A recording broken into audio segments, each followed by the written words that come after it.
میرے پاس 12 چنار کا ایک وفد آیا. اس نے مجھے کہا قائد اہل سنت سے ہمارا پیغام دے کر کہنا ہم آپ کا شکریہ ادا کرتے ہیں. بڑے علماء کا ایک وفد جس میں کرم کے لوگ بھی تھے, کوہاٹ کے بھی لوگ تھے. ایک بڑا جرگہ تھا کہ ہماری طرف سے شکریہ ادا کر دینا.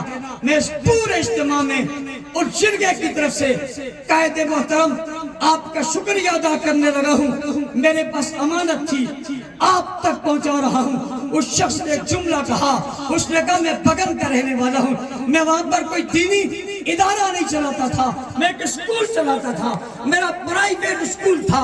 اس نے کہا یہ ملک دشمن میرے اسکول میں داخل ہوئے, تم کہتے ہو فلاں تعلیم کا دشمن ہے, کوئی اسکول چلا دے, کیا وہ تعلیم کا دشمن نہیں ہے؟ کہ یہ میرے اسکول میں داخل ہوئے, داخل ہونے کے بعد اسکول کو آگ لگائی. اس نے کہا اسکول میں پرچم لگا تھا, انہوں نے پرچم اتارا, پاؤں تلے رون ڈالا, آدھے کو آگ لگا دی, آدھا زمین پر چھوڑ دیا. کہ بات وہی ختم نہیں ہوئی, قائد اعظم کی تصویر تھی, اسے اٹھایا زمین پر پھینک دیا. علامہ اقبال کی تصویر تھی, اسے اٹھایا زمین پر رکھ دیا, تصویر کو جلا دیا, تصویر کو نیچے پھینک دیا, پاکستان کے پرچم کو جلا دیا, اسکول کو دیش دیش کر دیا. یہ تعلیم کے دشمن ہے, یہ علم کے دشمن ہے, یہ روشنیوں کے دشمن ہے, پاکستان کے دشمن ہے, قائد اعظم کے دشمن ہے, علامہ اقبال کے دشمن ہے. اس نے اگلی بات ایک اور بہت عجیب بات کہی. اس نے کہا کہ سب کچھ کرنے کے بعد انہوں نے وہاں پر خوشی منائی, خوشی کی فائرنگ کی.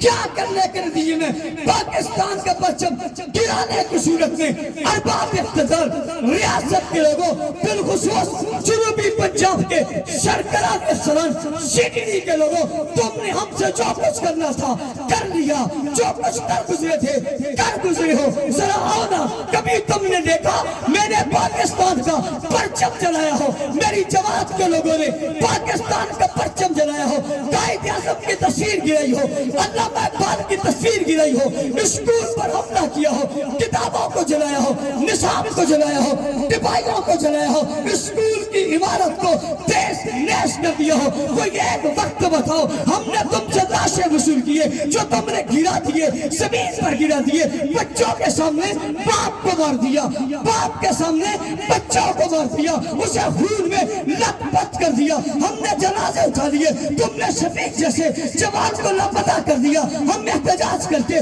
پاکستان مردباد نہیں کہا, جنازے اٹھا لیے, پاکستان مردباد نہیں کہا. میں کیوں پاکستان مردباد کہوں؟ پاکستان میرا وطن ہے, پاکستان میرا ملک ہے, پاکستان میرا صاحبان ہے, پاکستان میرا سایہ ہے, پاکستان میرے اکابر نے دیا ہے, میرے بزرگوں نے دیا ہے, کلمہ کی بنیاد پہ دیا ہے, اسلام کی بنیاد پہ دیا ہے. اسے مسجد کی طرح مقدس سمجھتے ہیں, محترم سمجھتے ہیں, جان سے زیادہ عزیز سمجھتے ہیں, اسے عزت ترین سمجھتے ہیں, اپنا مرکز سمجھتے ہیں, اپنا سایہ سمجھتے ہیں, اپنے بزرگوں کی جائیداد سمجھتے ہیں, اپنے بزرگوں کی وراثت سمجھتے ہیں. ہم اسے مدینہ طیبہ کا ترجمہ سمجھتے ہیں, مدینہ طیبہ کا مفہوم سمجھتے ہیں, مدینہ طیبہ کی طرف کی ریاست سمجھتے ہیں. ہم اس پر مر سکتے ہیں, قربان ہو سکتے ہیں, فدا ہو سکتے ہیں, مگر پرچم نہیں جلا سکتے, مردباد نہیں کر سکتے. تلاش کرنا وہ مردباد کہنے والا کون ہے, اور تلاش کرنے کی ضرورت نہیں ہے. ویڈیو موجود ہے, چہرہ موجود ہے. پوچھنا چاہتا ہوں اتنے دن گزرنے کے بعد کاروائی کیوں نہیں ہوئی, ظالم گرفتار کیوں نہیں ہوا, پرچم جلانے والے پہ پرچہ کیوں نہیں ہوا, گرفتنے کیوں نہیں آیا.